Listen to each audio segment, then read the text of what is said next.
Today we'll talk about how can you disable products announcements notifications on your wallet app.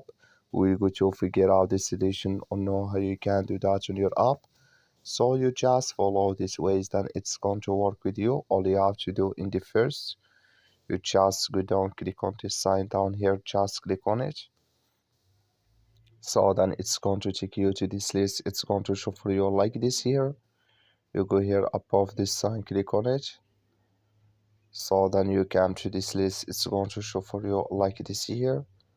Then you go down here into your phone notifications, click on it. Just click on it. It's going to take you to this list. Come here to product announcements.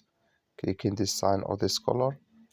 Like you see color, it's contacts me products announcements notifications disabled with us now. So thank you for watching. Don't forget to support us by liking, subscribe.